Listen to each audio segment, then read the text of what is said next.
Welcome, everybody. Welcome. Thanks for joining. I'm sure, I hope actually you all have your hot chocolate. I've got my rooibos honey and tea. And guest, I hope you have something next to you that, keeps you a little warm. I'm sorted, yeah. Thank you very much. Okay, all right. So let me get the formalities out of the way. Let me begin by welcoming all our guests, welcoming our ambassadors. I think we have Ambassador Apandula here for our value-adding ambassadors and our guests and any of our hosts. Welcome to Men of Value. This event, Men of Value event, is for everybody. So both for men and women. And then we've got the Men of Value program, which is where us guys huddle together and we have a conversation. And I'm sure others are going to join as we progress. Special welcome to our guest, Mr. Jeff Phiri. Jeff and I, it's funny how life happens. Jeff and I actually know each other in another life. We just never met, but we know each other in a life because we were crossing each other like this.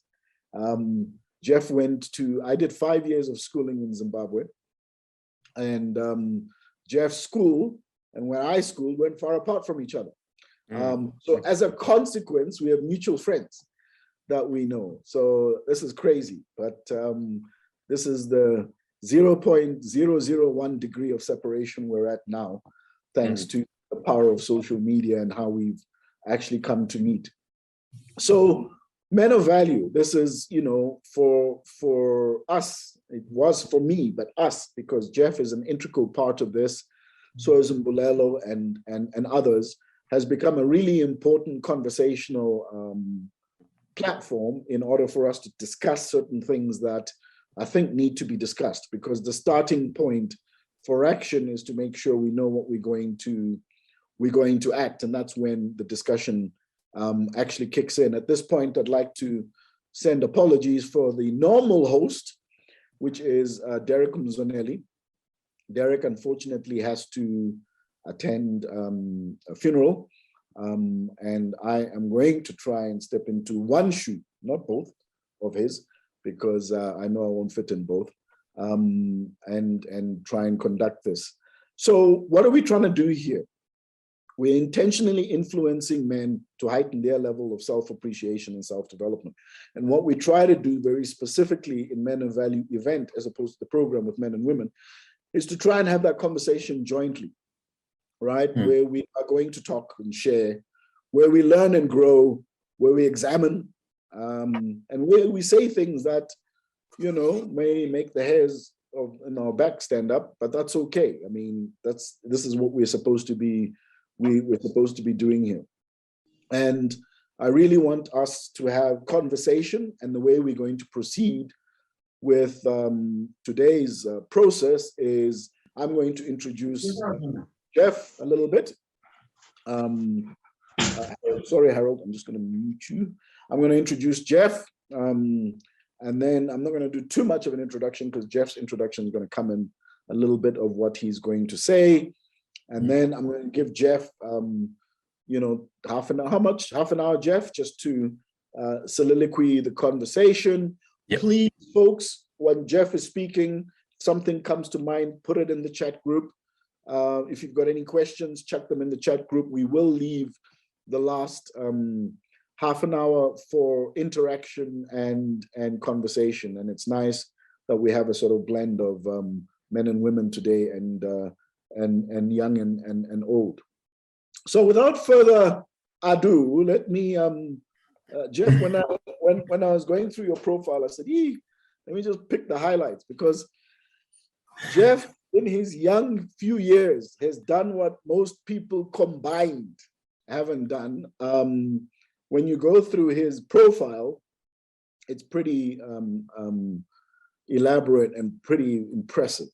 Jeff, you're a man who's, I know, extremely well read. I wonder if you even have a TV at home, because all you seem to do is read. Extremely well read, but extremely well experienced. But one of the things that I really like about you, Jeff, is that you are an unapologetic advocate of Africa. You are a true believer in the potential of it, and you are the only person I know who has the extensiveness of advocating Africa the way that you do. So Jeff Phiri is the director, talent and leadership development, corporate learning for Africa at DHL. So if any of your parcels are not getting anywhere, this is my complaint. No, I'm only kidding. I remember at SAA, when they got my number, anything that happened on SAA, I always got a phone call. So as you can imagine, Jeff is an executive and a senior executive at DHL, and was previously the managing director at DHL International in actually Zimbabwe. So Jeff has a passion for people, and I think when we've been having our conversations in Men of Value program, it's been very evident that a lot of the stuff that you have ingrained in you is as a consequence of your love for developing and working with people. He has a passion for the development of people and is excited about helping individuals reach their full potential. That's why we get on. So he believes precisely. he believes in the lifelong learners for more successful professionals and lead a happier life and more fulfilling life. So lifelong learning. Again, this is why we, interact. And obviously, you're not just a proponent of that. You're somebody who has, favorably implemented it.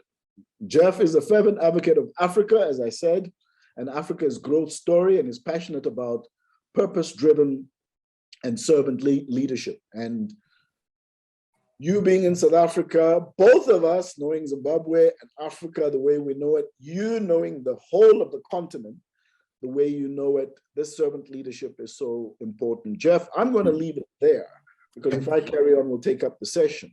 And it is without much further ado, I'm going to hand over to you to give us a little bit more insight in yourself, and also give us a little bit more insight in what you're going to be talking to us about today in Men of Value. Thank you very much for being with us. Yeah, Vic, thank you very much. And you're so generous, yeah? As you were reading that and introducing me, I thought, who is Vic introducing? Yeah, really, really generous. And it's great to be here. What an honor. So I'm really super excited to be here just to have a conversation. So I'll try and keep it short because I believe in engagement. Vic, your vision, it's unbelievable, because this, you are into something. I can tell you, you are into something with this program, Men of Value. It is key. I was involved in something in Zambia last week. I think you and I had a discussion. I was in Livingstone, and we're talking around something similar to Men of Value, but they call it Kingdom Men. But it's the same. That's for me, it's actually the same. Yeah. So it's really a privilege to be here, and I hope we're going to interact. I claim not to know all the answers. Yeah, because the answers are seated around this Zoom meeting. So just to get us started, I love interaction. I just want us to go to our chat and just tell me where you're dialing from, because this is not my program, it is our program. So just go to the chat and just type where you're dialing from. Yeah, I just want to have a sense where our ambassadors and our guests are coming from. Yeah. Just, okay, all right, they're coming through. Thank you, Val. I see Alberton, I see Rumsig, I see Johannesburg. Awesome. Centon, Westrand. So we've got a lovely mix. So it's great. And thank you. I just wanted to, Vic, this was just to test that it's not you and me, but we've got people, you know, they talk about that now the world is changed. In the 21st century, we get the computers asking us human beings that we are not robots, yeah? And we have to confirm I'm not a robot, but it's a machine asking that. It's really something. We've got somebody from Mulemo from Northwest. Welcome. So it's really it's really great.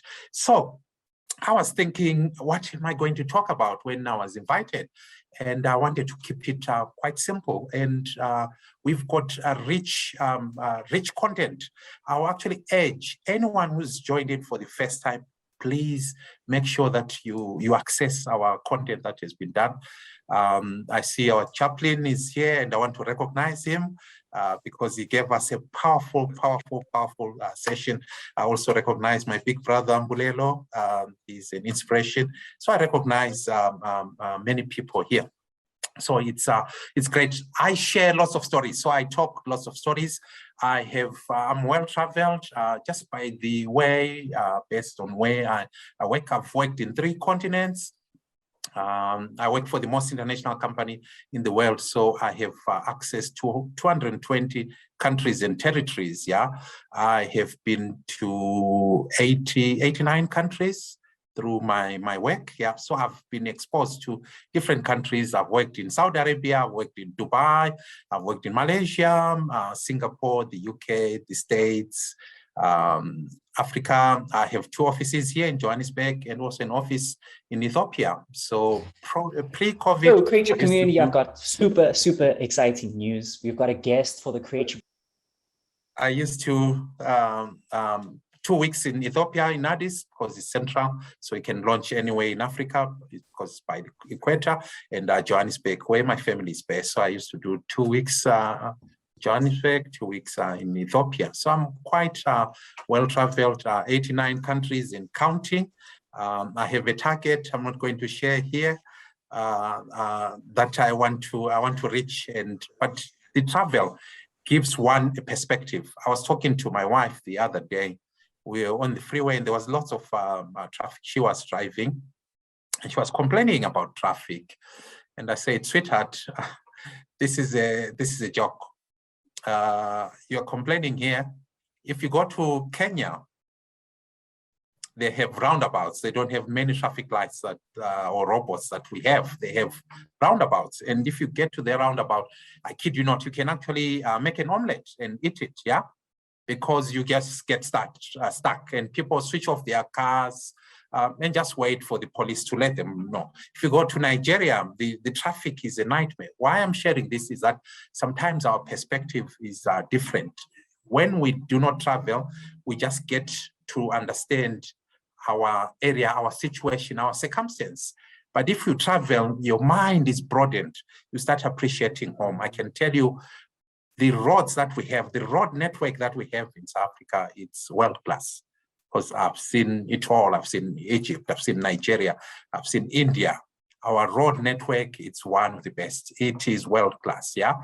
So we talk about traffic jam. Yes, we have a traffic jam, but it can't compare to Kenya. It can't compare to Tanzania. It can't compare to Nigeria, where it's bumper to bumper. So travel gives us that perspective. So one of the things that all of us should aim for is to travel. Just go driving to a neighboring country. You'll get to appreciate home more because it just gives you a different perspective. Yeah, and it's important. I'm going to be sharing 3 stories, and my talk, today's talk, I've titled it simple, and it's covered by the previous speakers. They've already talked about it, but I want to unpack it based on that.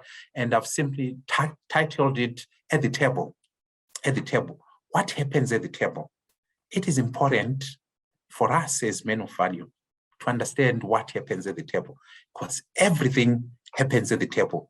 And this is my my program today. I'm just going to be talking around what happens at the table. What are the expectations? Why do we have some of these things that we have, the challenges that we talk about? I mean, Brother Mbulelo talks about the inspiration from the late Desmond Tutu, around upstream and downstream, what is happening. So it's at the table. This is where we need to pack it. And Vic, your program is superb, because we're not only talking, we're having the conversation, but we need to start with the end in mind. Why are we having this conversation? What is the aim? What is the result? What is the outcome? What do we hope to achieve by having this conversation? Because I can tell you, we are not politicians that meet in a Politburo or in NEC. We want to take action, yeah? Because leadership, in my view, it's all about movement. So I'm always inspired by motion detectors in the houses, yeah, or outside. So when there's movement, the motion detector comes on. And this is exactly what Men of Value is all about. It is about exactly that, yeah? We want to have action. We want to have movement. So we must inspire each other so that we reflect, so that we go and stand in front of a mirror and say, what do I need to do in my circle of influence? Because it starts with one voice. That one voice can change a suburb.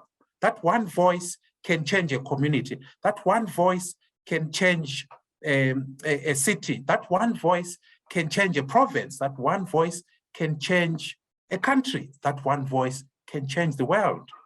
We are currently having the conflict in Ukraine that is affecting Africa.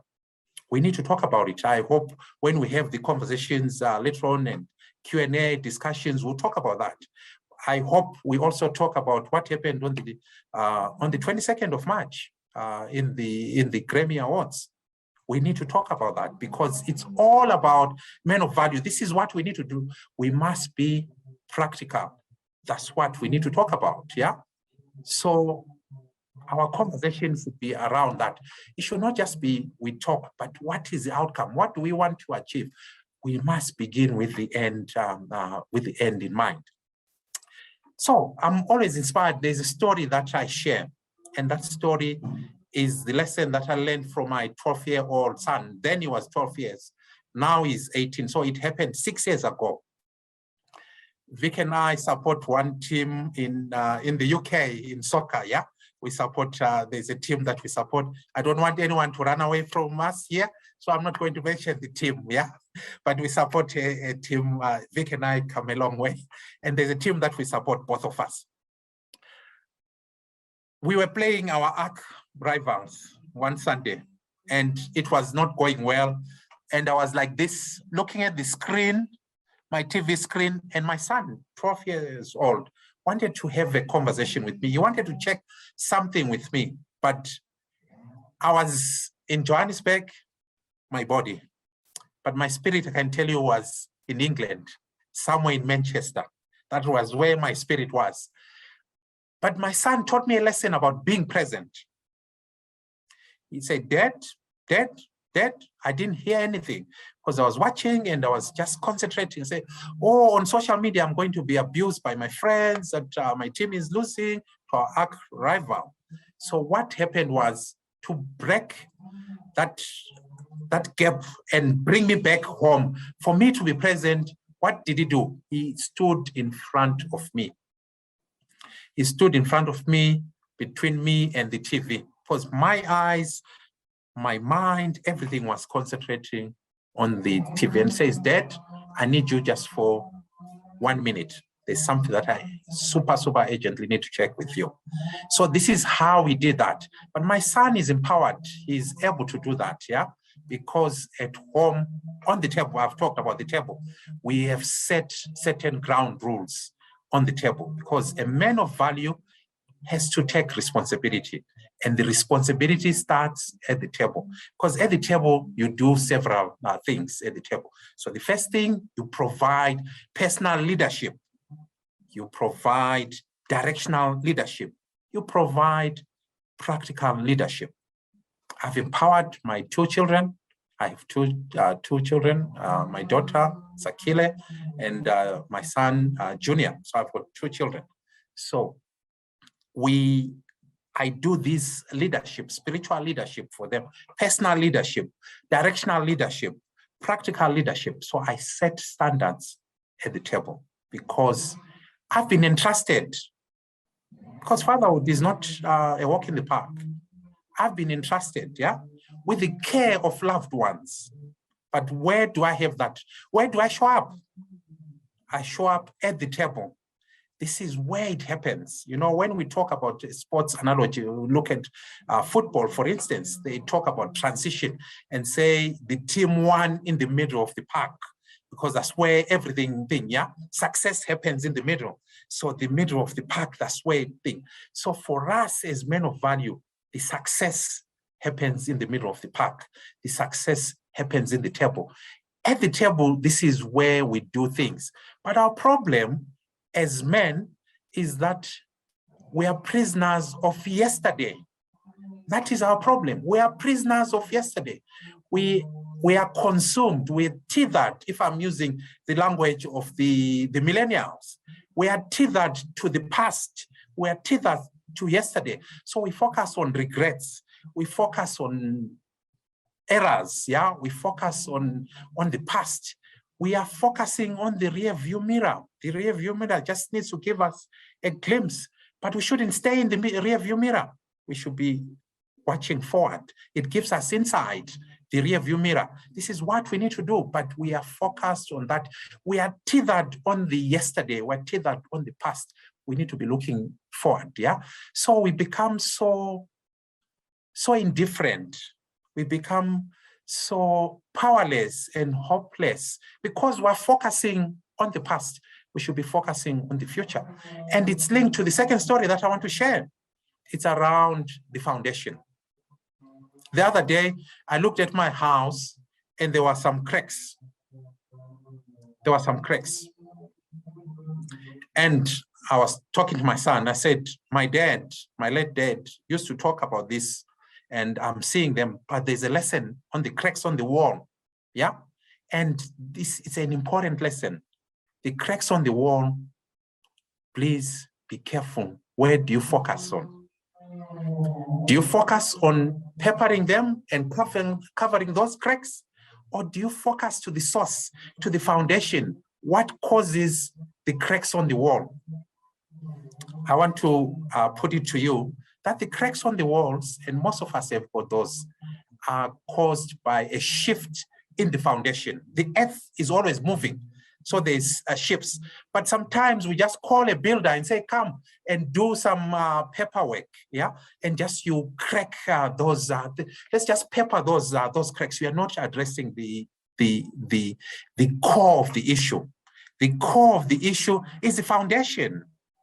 It's not those cracks. Those cracks are a manifestation of a bigger issue. And this is what we need to focus on. And this is the inspiration, the insight from the quote from Utatu Desmond Tutu, when he was saying, why are we always pulling men from the deep end without looking at upstream? What happens in the upstream? Yeah. So the upstream is for us to focus at the foundation. What is our foundation? Where is the alignment or the misalignment that is happening within the society? Again, is that men are not showing up. That is our major issue. Men are not showing up. Men are not at the table, because at the table, this is where you find out what's happening with homework. This is where you inculcate the values at the table, when you're seated around at the table. And here, this applies to both gender, because this program is not only for men, but also for women. So it applies to all of us. We need to sit at the table. And when we're seated at the table, we're showing up. We are being present, because one of our challenges is that we're not being present, yeah? So for instance, at the Phiri homestead, when it's time for dinner, the phones are put away. But I was talking about motion detectors. I was talking about movement. But the movement was, we went to Shit Street and we bought a small basket. Because our children, they would prefer to be connected. They want to be online. So we bought a basket that, and you had to do motion. You had to take your phone literally and put it in the basket, because we must be role models and say we are now at the table, because at the table, that's where we disciple. That's where we grow. That's where there is emotion. That's where there is action. Action happens on the table. At the table, it's where everything happens. It's where victories happen. Because our role for our children is not what we say. They observe what we act, how we act, and it applies to them. It affects them later on. So our actions today have got a generational impact tomorrow. So we need to be very careful in terms of what we do. So it's action. So it's that moment, the movement that I'm talking about, that we need to make sure that there is a motion detector. So if we can use that analogy, so that motion light won't go on until there is movement. And that movement, it's us being exemplary. It's us moving from ordinary to extraordinary. So our children, because we need to leave a legacy for them, we need to pass the baton. What are we saying? So how do we speak to my wife? How do I speak to my wife? How do I speak to my children? Are they fully empowered? Because once you empower them, you start having trust. Our problems in society are twofold. It's lack of trust, and most of it driven by lack of effective communication. So you need to be able to give feedback. I've empowered my children. They give me feedback and say, Dad, but here, this was not good. In future, we ask you to do this. But they give me feedback in such a way that I do not attack them. They give me feedback that I look at two concepts. And I've taught my children that. I've taught the people that I mentor. I mentor 41 people across the world, in Senegal. This morning I had a session with one of my mentees in Senegal. So I mentor people from different countries in Zambia, Zimbabwe, where I come from, here in South Africa. And we talk about that we need to have effective communication. We need to be able to listen. God gave us one mouth and 2 ears so that we can listen twice as much as we speak. This is what is important. But feedback needs to have a framework, So we call it appreciative feedback. And it's all about building confidence, And then we've got constructive feedback. So my son will sit me down and say, Dad, I need to give you some constructive feedback. When you're watching your match, you're not present, Dad, and I just wanted 1 minute of your time. That's why I stood in between you and the TV just to break that aspect, I stood in front of you to make you present. I wanted you to come back. So Dad, in future, when I come, I know I respect your space. When I come, there was something urgent. If you can give me presence. Thank you. I've learned. This is how they give feedback. And he is using the same thing. My son is using the same thing with his friends, with the neighbors, because we are going to change our society one brick at a time. Let us not be unreasonable and think that we can change it overnight. It will break. We need to change it. We take steps to change. We need to change. We take steps to change. One brick at a time, But all of us have got a responsibility. All of us, we've come here this morning to interact and discuss about the men of value, about our influence, about what happens upstream and what happens downstream. How can we be impactful? How can we use our knowledge, our influence for impact? Because that's what it's all about. Are we focusing on the rear view mirror? Or are we focusing forward? Are we peppering that crack on the wall without knowing the fundamental issues and the foundational issues, which is the foundation is shaking because the earth is moving. That's why it's cracking. So every 45 days, you'll be coming to pepper that crack until you sort out the issue at source. This is what we need to do. There is toxicity around masculinity and so forth. But we need to understand. We need to understand what is the source. Why are we having this? Brother Sia, the other day when we met as men of value, was talking about some incredible statistics about the children born without fathers on their birth certificates. So, but we need to step back and say, what is driving that? And what is our role? What is my role? Because you need to look at yourself in the mirror and say, who am I being? Who am I being that we're having that? We must take responsibility. Our major problem is that we do not take responsibility. And then what is the call for action? What do we need to do? Because we can't be talking. We need to make a difference. Our role is that we need to leave the world a better place than we found it. That is everyone's mandate. In one way or the other, in your circle of influence, make the world a better place. And the world doesn't belong to Vic and I and Brother Mbulelo and Chaplain Oscar. It belongs to the youth.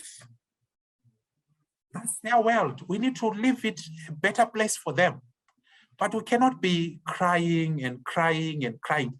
I want to talk about that foundational issue. We saw, I'm quite sure our director of programs will talk about that.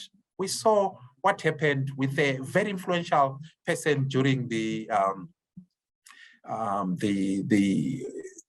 awards when Will Smith went and slapped Chris Rock based on what had been said.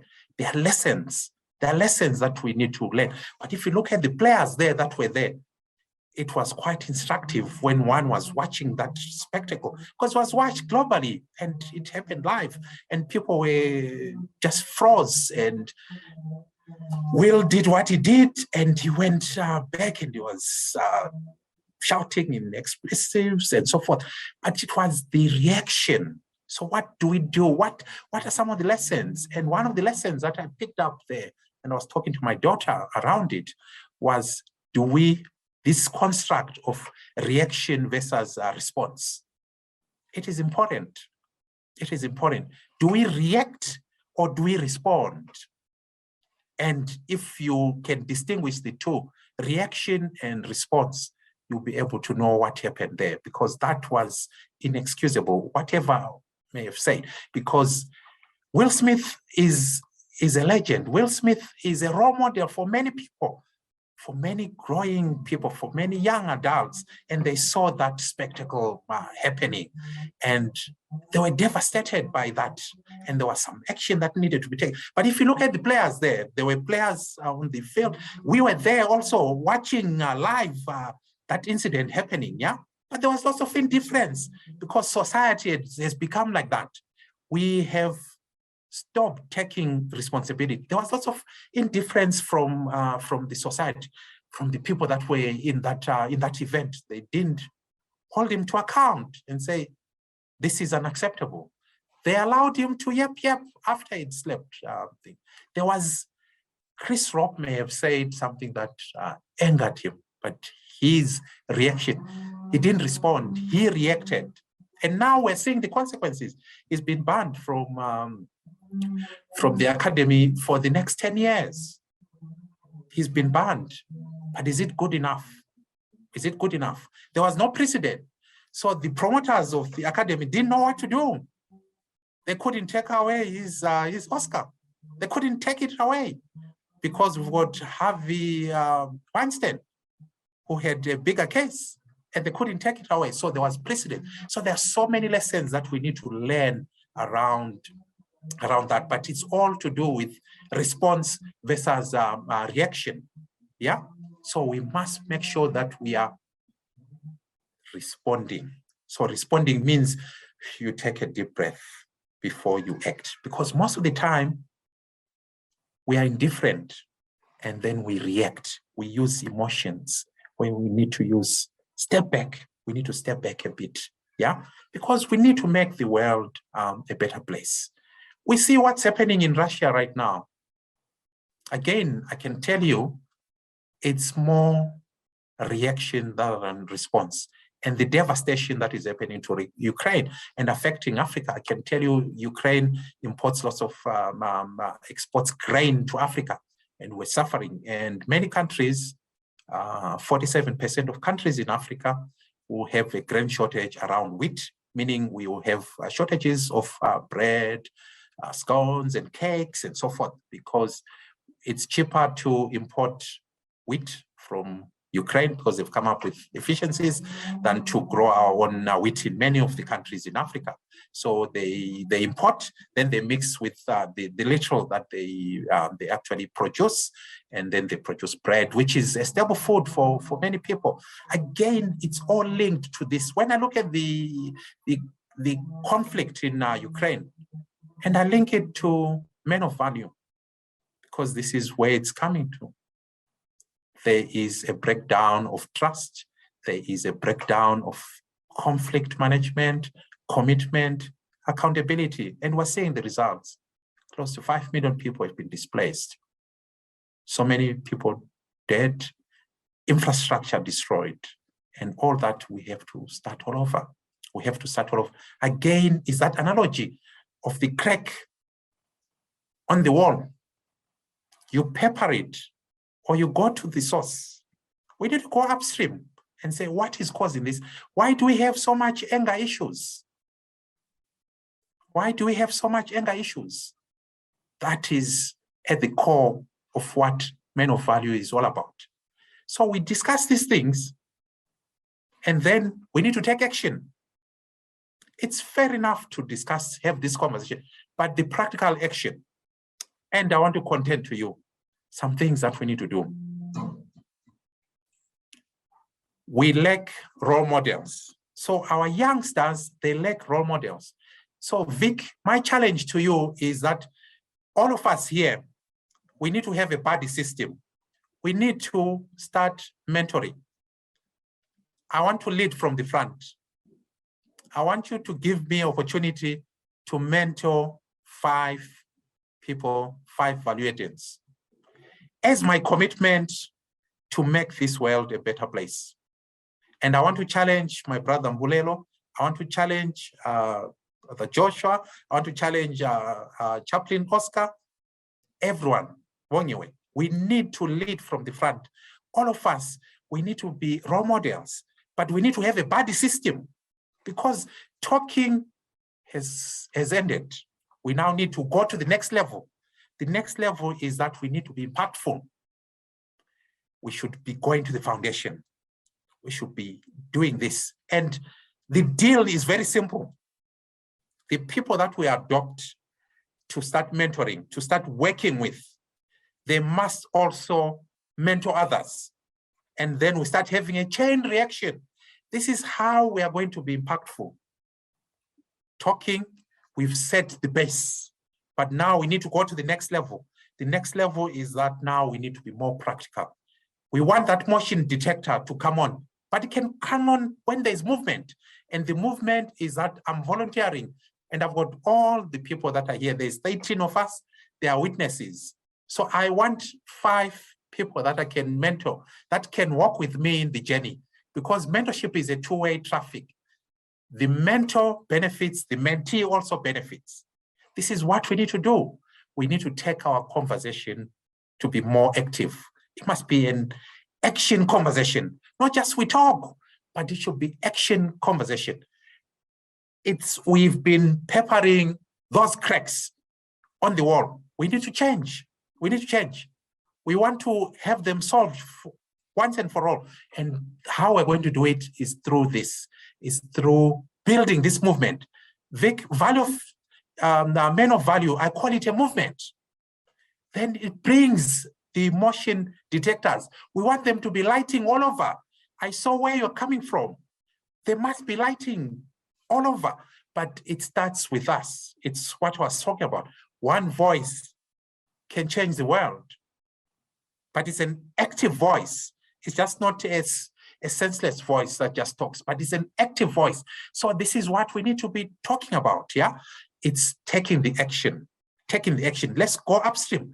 What is causing our problems? Let's analyze them, but not only end up with analysis. Let's take action. Once we've seen what is causing these problems, let's take action. But it starts with one voice, and that one voice can change the village. And if it can change the village, it can change a province. If it can change a province, it can change a country. If it can change a country, it can change the world. So for now, I just want to stop here. And I know there'll be questions, and let's engage. Vic, over to you. Thank you very much. No, thank you, Jeff. Wow. What a nice analogy of at the table. I think that was really, really good. And when we talk about certain things not being done, that sitting around the table is definitely one of them. And actually not being present is also being one of them. So let me, folks, if you've got questions, if they've got anything that you want to add, please either put it in the chat group, put your hand up, but let me just quickly give a summary. I was writing some notes. At the table, be present, cracks on the wall, focusing on the past. Men are not showing up. You know, your action today has generational impact, not just impact to you now. How do we speak to each other, my wife, my children, get feedback, effective communication, change society one brick at a time, take responsibility, leave the world a better place than it was before. And obviously the discussion around Will Smith, action, response and reaction, and role models, the buddy system. You've committed to 5. Questions, discussion points, anything somebody wants to say in relation to that. There's a question, what requirements for one to be mentored? I don't think there are any requirements. You just put your hand up and say you want to be mentored. There's no application form you have to fill in. Just say, I want to be mentored. And there are no requirements for there. Mblelo.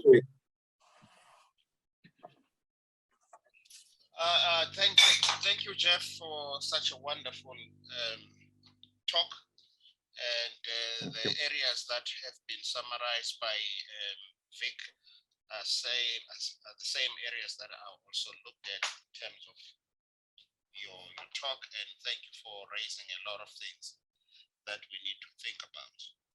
And perhaps what I would like to do also, sorry, I spilled water. That's why you see me looking sideways. I apologize for that. The other thing that I think we need to, you spoke about cracks on the wall, and you also spoke about going upstream, and you also mentioned Will Smith's issue with the Oscars. I think I'm glad that we also have some ladies in the session, and I would love to hear from them. In particular, because there seems to be confusion. One of the things that you have said, Jeff, is the fact that we need to leave this world a better place. Some of us have already, because of our age, we have coping mechanisms that we have sort of come up with over the years. So we're able to navigate our way through the world. But I think young people probably are the ones that are going to have a challenge in terms of how to navigate their way through the world. And the challenge that I want to raise, which is why I was talking about ladies earlier on, men, in fact, not me, let me say men, males, because I always distinguish between males and men. Males are born and socialized in a particular way in terms of what their role is, particularly in relationships. We are raised to have an understanding that our role in terms of relationships is to lead, provide, and protect. Not in that order. You can put it in whatever that you want to put it, in whatever order you want to put it. Lead, protect, and provide. What the current narrative that is coming out in terms of the society, which is sort of confusing a lot of young people that are coming up, is the fact that you hear now contemporary women that talk about the fact that they don't want to be led by men. Secondly, they don't want to be provided for by men. They can provide for themselves. And recently, I think some of you have seen, they also say they don't want protection from men. They can protect themselves. And I'm left with a question that says, okay, how are we supposed to raise young men in terms of what their role is in terms of society? If the very issues that we all knew were the cornerstone or the foundation of being transitioned from being a male to being a man are the ones that contemporary women, and I'm not saying all women, but there seems to be a narrative that goes in that direction that says, I can provide for myself. I can lead myself. I don't need leadership from a man. I don't need protection from a man. I mean, if you look at the example that you made of Will Smith, I mean, there is a narrative that came out of that, you know, where, for instance, Jada said, I don't need to be protected. I can protect myself. Now, which then makes whatever that he did then nonsensical, because according to him, he was protecting his wife's honor. So there seems to be a challenge. And one of the things, I mean, I have my own views, but I just wanted to hear from ladies in terms of what is the thinking? Is it a common narrative in terms of the fact that the very foundations that we knew as men or males growing up, those that make a man, in other words, that were used to transition males from being males to being a man, are the very things that seem to be not what is contemporarily required by females in terms of contemporary society, which then creates the cracks that we're talking about, Jeff, earlier on in terms of relationships. So I want to leave it there. Maybe if I can just get some feedback, or we can get some feedback, because I don't think that we need to be in the dark. We need to be able to raise young males to being a man in a proper way. Thank you. Let me take these other 2 points, Jeff, and then we can all converse. So I think Oscar, are we going to do who was up first, or are we going to do ladies and gentlemen? Okay, looks like we're going to do whose hand up was first. Yes, Oscar. No. I think maybe it's who can go ahead. Yeah, sure. I don't want to spoil the flow now. We want to hear from women. Thanks. Yes, indeed. We need to hear from the ladies. Thank you, Oscar. Thank you, everyone, and welcome to the session. I'd like to answer Mbulelo's question. So it's so funny you mention it as well, because when you and I had a conversation just before the session about this. So I think it's difficult and confusing for both men and women. For instance, as women, I feel like, you know, you grow up in an environment where the father figure sometimes isn't up to par, or, you know, doesn't hold a certain standard. And then you grow up thinking that, okay, as a woman, it's just very, very important to make sure that I've got all bases covered. It's important that I have my finances straight. It's important that I have, you know, a roof over my head. You have to have all these things in order, and you need to do this by yourself, because, you know, you don't want to rely on another person who will potentially let you down. So maybe I need to give context to that is, you know, in most Black families, and when you have a single, not a single mom, sorry, a housewife or a home executive, that's what they call them now, a home executive, you, in most cases, you know, you realize that they're miserable, or they're unhappy, or they always need to ask for permission to do certain things. And it's discouraging. Well, I was a young lady growing up in a similar situation, and you realize that, okay, if I want to have a comfortable life, if I want to be okay, I can't put my happiness, or to the point that was made, I can't let someone else provide for me. I'd need to do that myself, or I can't give someone else, you know, a chance to do things that I should be able to do for myself so that I'm okay. So I think sometimes it depends on the person's background as well, or how they were raised. Because I'm one of those people who needs to make sure that I have everything covered, all bases covered, so that, you know, I'm able to take care of myself, so that, you know, history doesn't repeat itself when I do decide to have children as well. So I think maybe it's an insecurity thing, or what happened in your past, and you're so afraid that it's gonna repeat itself, and you're gonna let that happen because you witnessed your parent or your mom being so unhappy in that connection. So you don't want history to repeat itself. So I think that's where the confusion comes from. Oh, go ahead, Uncle Vic, I'm done. No, well done, well done. Absolutely true. I think maybe one of the things that we need to talk about very upstream is why is it that protection of women is important? I'll touch on that. My wife is here. Okay, my wife, and then you, Oscar. We haven't forgotten you. Mrs. Rankin. Hi.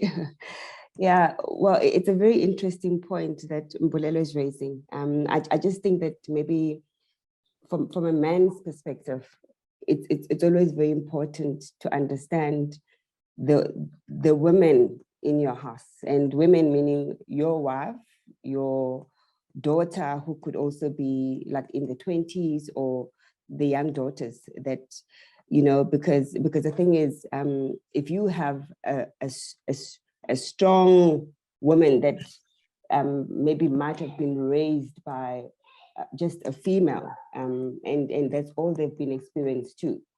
Her experiences are going to be very different, or her what she's needing from a man is going to be very different to maybe another female that maybe has been raised by both men and women, like a man and a woman, so for instance, in my space, I love the fact that my husband can protect me and my family, but another woman might not feel the same way. In fact, others are very strongly against the fact that they want to be protected by men, and I think, I see it particularly in women that are doing very well for themselves, in industries that feel that, they've earned their rights to be in particular leadership positions, and also the ones that they've actually fought to actually be at the table. Like, for instance, Jeff mentioned being at the table, but being at the table, for maybe other women, it's the fact that,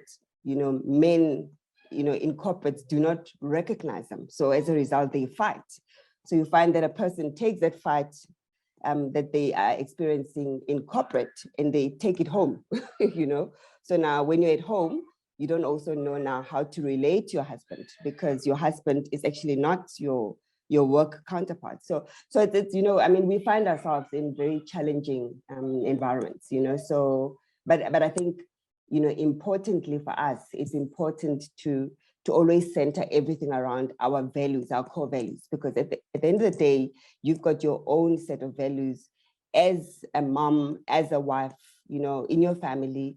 And then also at work, there are also a set of values that are at work that you also need to live by. So I think, but a very interesting concept, that one has to obviously think about. So the point around Jada, it's very interesting, but you can see that Jada, Will's wife, she's got her mom and her dad, so it's interesting that she feels strongly that, the husband should not have protected her, because, she can protect herself.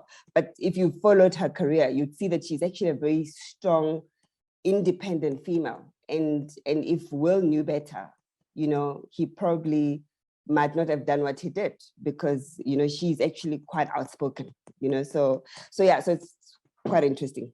Thanks. Thank you, Mrs. R. Thank you, Mrs. R.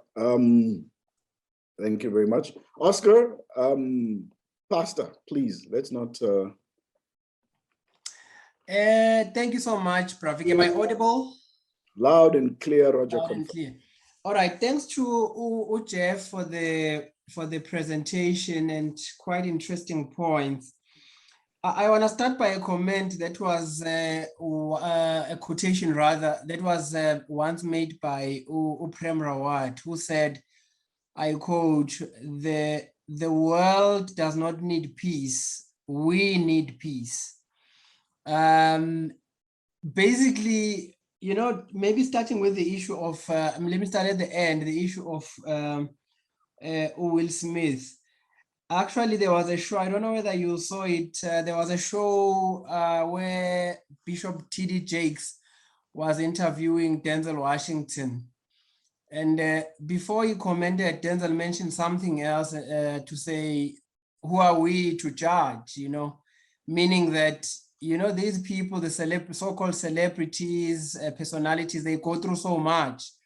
There are so many underlying issues. And it links to what you were mentioning earlier, Jeff, the foundation, because scenarios of that nature, they trigger, you know, your space. Are you stable? Are you at peace? I mean, you look at Will Smith, there was a lot that was going on in their marriage. They were from solving stuff, and this happens. Now the gender issue comes in again, you know, of protection. Was there a need to protect me? I mean, you find yourself in a miserable position, vulnerable and all that. We can only imagine what is going on. It's complicated. We all have different views. But what I want to say is that maybe for us as the movement, the least that we can do is to ensure that in our surroundings, you know, peace prevails. Someone once spoke about the adversity intelligence. Jeff mentioned, he's been through so many countries that what we see here is a fraction of what is happening in other countries. Those are things we need to share so that we broaden the horizon, and so is our thinking in terms of our epistemology, the way we see the world, so that we can relate and respond better, you know, to situations. Because there's quite a lot that is happening out there. More so, Pravik, in terms of also mental issues, you know, the pressure that men are going through, even the very feeling that we should be protective of women. Meantime, we are wounded ourselves. Who's addressing our wounds? So it's quite a number. It's quite a number of things. And another thing I wanted to mention is that talking about the table, Mr. Phiri. On the table, my wish is that sometimes we come to the table, but things are addressed partially. Because the biggest issue on the table is the, how do I put this? It is, you can call it equation, lack of a better word, or the formula. Sometimes we lack, you know, in that department where your formula for success as Jeff Phiri, for instance, out of the world that you've traveled, what equation are you drawing out of it? I'm just making an example. What formula for success would you give, you know, to that mentee? I think that's what is lacking. On Metro, the other day I was listening, they were talking about the job situation. Someone made a very interesting comment that you don't have to help me with the forms for the job, but give me the contacts of people who are helping you to run your business successfully. That was very, very interesting. So yeah. It really unpacked a number of things and a lot of building blocks, but I'll pause there for now. And I mean, the issue of gender is broad. I wish maybe next time we can broaden it. So I would love to hear more of the voice of women when it comes to gender equality and equity issues. Maybe that can be a topic for another time, but thanks for now. Sure, for sure. Thank you. Okay, let's take one last question or hand, and then Jeff will give you a couple of minutes to surmise, and then I'll end off. I hope I'm going to pronounce this correctly. Shivangami, you got your hand up. Yeah, thank you so much. I'm not sure if I'm audible. Loud and clear. Just to say a few things. Thank you, Mr. Jeff Phiri, as you were doing the presentation. I'm also a young man. I'm based in Limpopo at a place called Ilim. So I was so impressed hearing Mr. Phiri doing such a presentation. I have noticed some few things that he mentioned. He talked about the issue on the table. To be honest, I was also touched hearing him talking about the issue on the table. Just to note that he said that we shouldn't focus on our past, but noting to say that our past has brought so much cracks. And then when you look now, and then we don't, the people that we are looking onto, saying that maybe our role models are the very same people are also having cracks in their lives. They're also still focusing in their past. And then so my question is, as young men, we don't have, most of our role models are our mothers. Looking at our mothers, they are also going through some past, they are also facing some cracks. So as a young man, my question will be, I can't be a role model while also I'm still focusing on my past. I'm having the cracks. Some of my cracks, I'm still building. You know, there is no one to talk to, because the person that you try to talk to, you can talk to that person for you to get healed. You hear what you were sharing. Some people are talking about you. I heard that there is this and this and this. So on this matter, Mr. Jeff, how do we go about as young men? Because I was also checking here on our Zoom meeting. We don't have many young men. For me, I was like, you know, I have many young men that I'm connected to. If I can try my best just to bring them in next time, because I cannot be a mentor while I'm still having a crack which is not even dealt with. So Absolutely. my question is, Mr. Jeff, how do we go about that? How do I deal with my past? Okay. Thank you. Thank you very much. Okay, Jeff, I'm going to give you about 2 or 3 minutes to surmise with some of those questions. Vic, we need to make sure we have a session.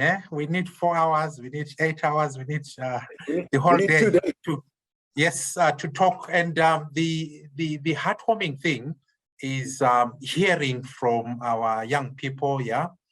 We heard from Tseho, we've just heard from Chivangani. And it's important that we listen to the voice. So my starting point, and it also answers partly to what Brother Mbulelo was talking about, is the starting point. My starting point is that everyone has got a story. Every person has a story, So when you're looking at things, there are 2 sides of the coin. So it's important that we understand that every single person has a story.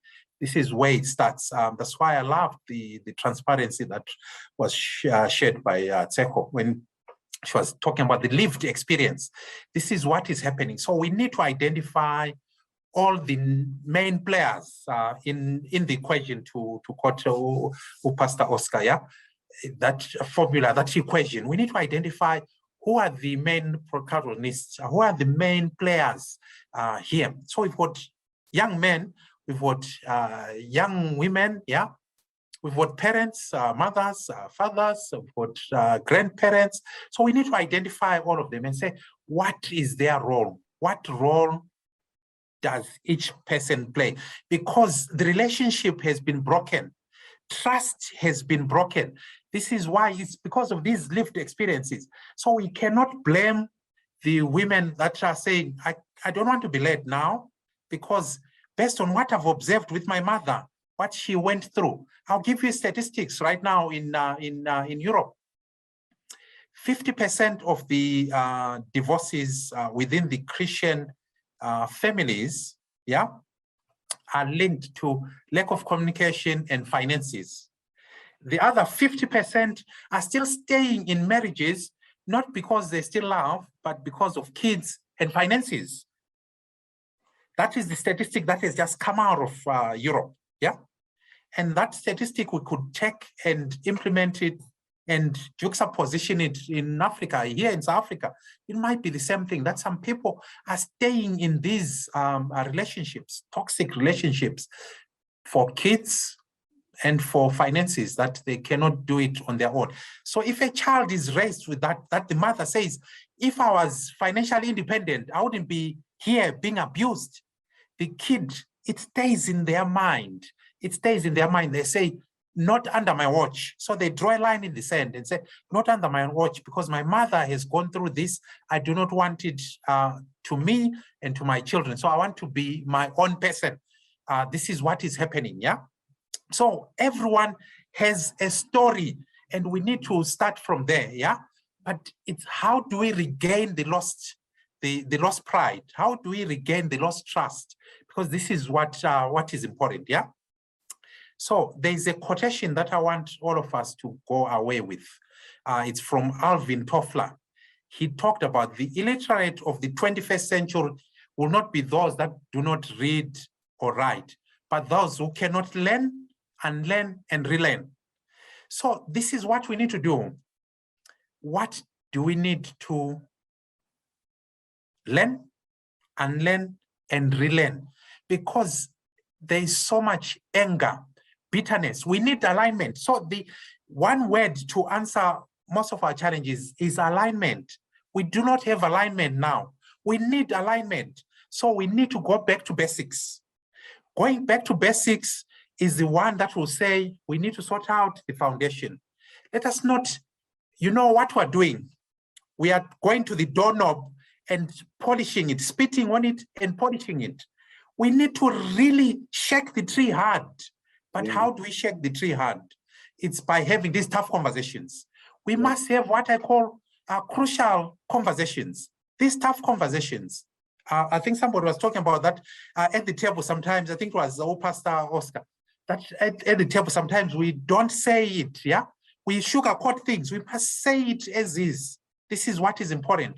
So at the table, we must say it as it is, yeah? But everyone has got a story. And we need to have tough conversations. Tough conversations will take us through. Then my last point is, Vic, we need to keep the main thing. Because sometimes we go around circles and it's like a shotgun approach. We are shooting all over. We need to have laser focus. What do we want for our youth? I'm challenged by Shivangami. He's challenged us. As youth, he's made a commitment that he wants to bring more youth, that they should come and have these conversations. But the youth, their attention span is quite limited. They want to have action-oriented conversations, yeah, that they see the outcome, they see that there is light at the end of the tunnel.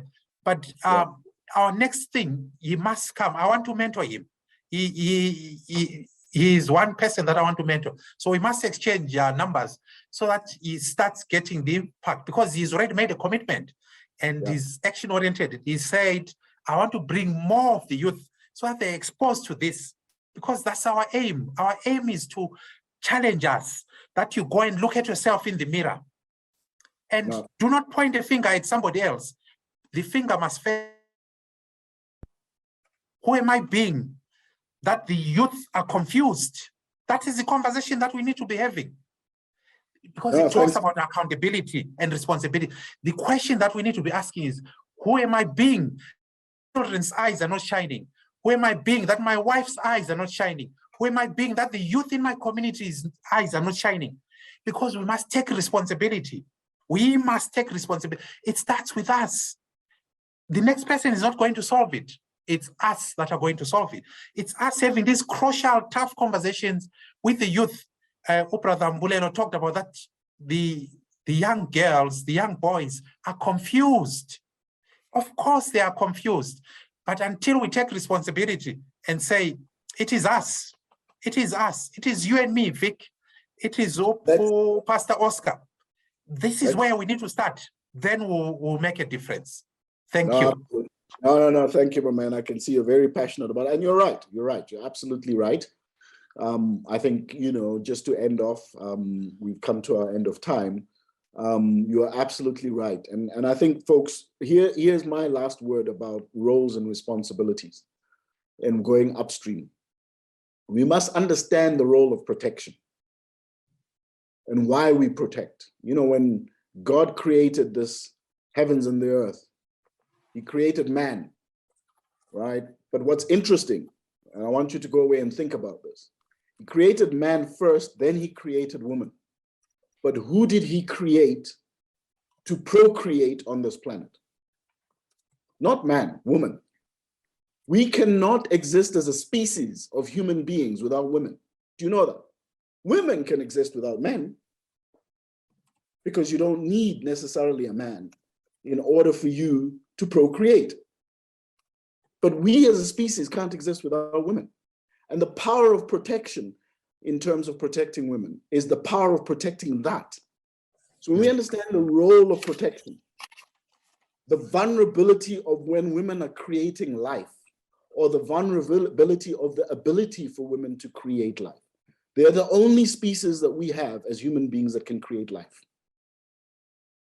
Eliminate that, get rid of that, we're all finished. We're going to be like dinosaurs, extinct, right? So understand the functionality of when it comes to a man's role to protect. And when we talk about honor, define honor, right? It's not whether you're happy or not unhappy. That's not honor.